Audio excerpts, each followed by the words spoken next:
Welcome back. He's at the centre of the controversy over the BAE deal and suspected of accepting over $2 billion in payments from the company. But just who is Saudi Prince Bandar? Wealthy politician, close friend and ally of the Bush family, and trained fighter pilot. Prince Bandar bin Sultan is one of the most powerful men in Saudi Arabia. Bandar was appointed ambassador to the US in 1983, a position he held for over 20 years. During his tenure, he enjoyed close, some say unprecedented, access to presidents, going to meetings at the White House and publicly endorsing George W. Bush in the 2004 presidential elections. Bandar has an especially close relationship with the Bush family, even visiting them at their retreat in Kennebunkport, Maine, and flying his family to the Bush retreat in Texas. But his power goes beyond Washington. Bandar played a key role in negotiating an end to the dispute over the 1988 bombing of a Pan Am plane over Lockerbie, Scotland. The deal called for Libyan President Muammar Gaddafi to hand over Libyan suspects in the case.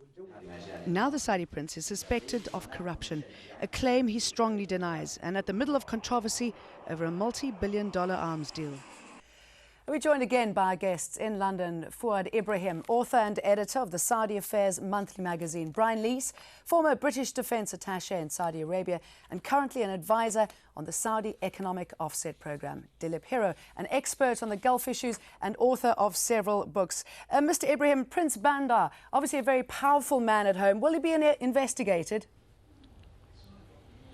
Well, throughout the last 2 decades, Prince Bandar played a central role in a wide spectrum of issues ranging from arms deals, bribing insurgents in Iraq, Palestine, Lebanon and Afghanistan, which he was involved in financing Al-Qaeda during the age of the jihadis, as they said. And we should not ignore the role of Bandar in trying to convince some Arab governments to accept the modified peace initiative, which was announced in Arab Summit in Beirut in 2002, which he tried to accept the Israeli government notes on the initiative regarding the right of the return of the Palestinian refugees to their homeland. Okay, very impressive man, and thank you for giving us his credentials, which we've already tried to outline. But do you think he will be investigated? I don't think he will be investigated, particularly in Saudi Arabia, where he is backed by the Sudairis, who represent okay, let me interrupt you there, if I may, and talk to Mr. Hero a little bit further. I mean, Prince Bandar is a close friend of the Bush family, and he's been very involved in talking about future Middle East initiatives. Do you think that'll remain the case? Consider, even to have a straight thought, investigating a son of the defense minister who has been defense minister for almost 40 years and who is the crown prince. Yeah, excuse me, I'm trying to ask you about his relationship with President Bush and his involvement in Middle East affairs. Will this continue to be the case? No, I think that's really, I don't think so, two things are mixed. As far as, particular bribery case is concerned, I don't think anybody in the Saudi Arabia has even the least bit of concern about it. Even the Saudi citizens themselves, even if you tell them exactly what we are saying, they will simply a big yawn. So what? They would say it's been going on since 1932 when the kingdom was established. We know it's going on, so what? Now, as far as his standing is concerned in the world, I don't think this really matters. You see, we know that he has done this, he has done that, but where are we at now? You tell me. There was a most free and fair election in the Arab world in Palestine, and that particular government is being boycotted, by the Mr. Hero, we're trying to stick to the subject. Mr. Lees, if I could bring you in there. US authorities say that they will investigate further this issue. Where do you think that'll leave the relationship, their business relationship with Saudi Arabia, and where do you think the relationship with UK will be left after this incident? I think Prince Bandar is perfectly capable of answering any questions in Saudi Arabia. I don't think it's been pointed out that he is head of the National Security Council, so that he has a very close involvement with the UK on security issues. I'd also like to make three very quick points. One is that I think Mr. Blair's decision to drop the investigation is probably the only sensible decision he's made on in the region so far, certainly by comparison with his decisions on Iraq and on Lebanon. Secondly, it was pointed out that in 1977 the US banned payments. Well, fair enough. The UK has followed, and as I said earlier, it now acts in a totally different way, and we have to deal with the present rather than something that happened 22 years ago. And the third point is that it was mentioned that because the Americans banned payments, the Saudis turned to the French and the British.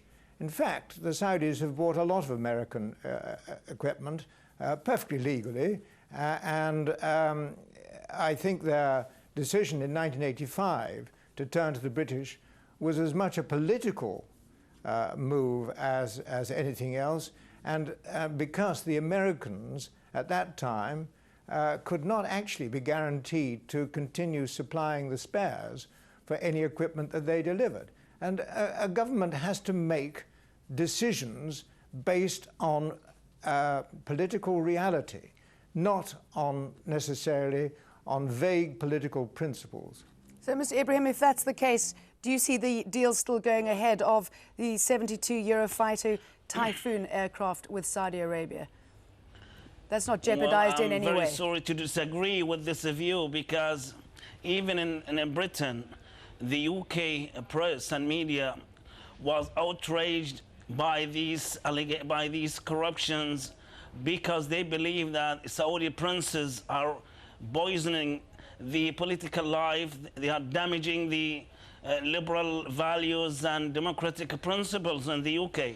The case maybe will be different in Saudi Arabia, where Prince Bandar belongs to a very powerful wing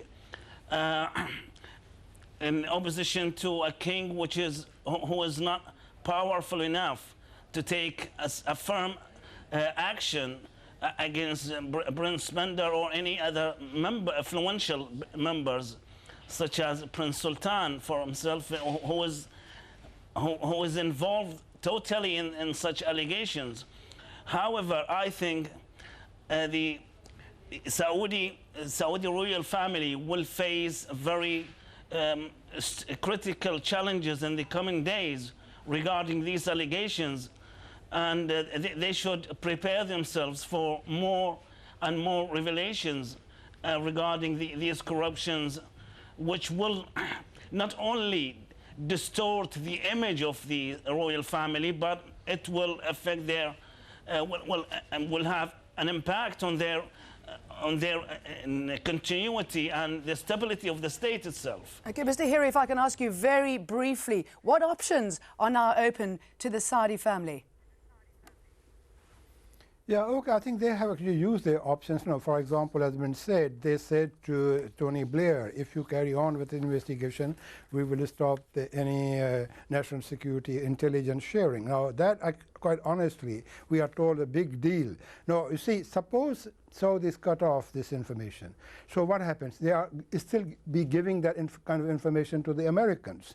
And American and the British intelligence agencies are hand in glove. So there's no way that they can totally circumvent Britain and say, okay, we get no such information. Okay, Mr. Hiro, I'm going to have to unfortunately stop you there. I'm very sorry. Dilip Hiro, Brian Lees, and Fuad Ibrahim, thank you all for joining us.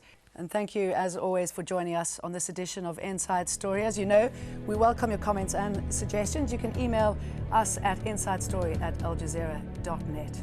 Goodbye for now, and thanks for watching.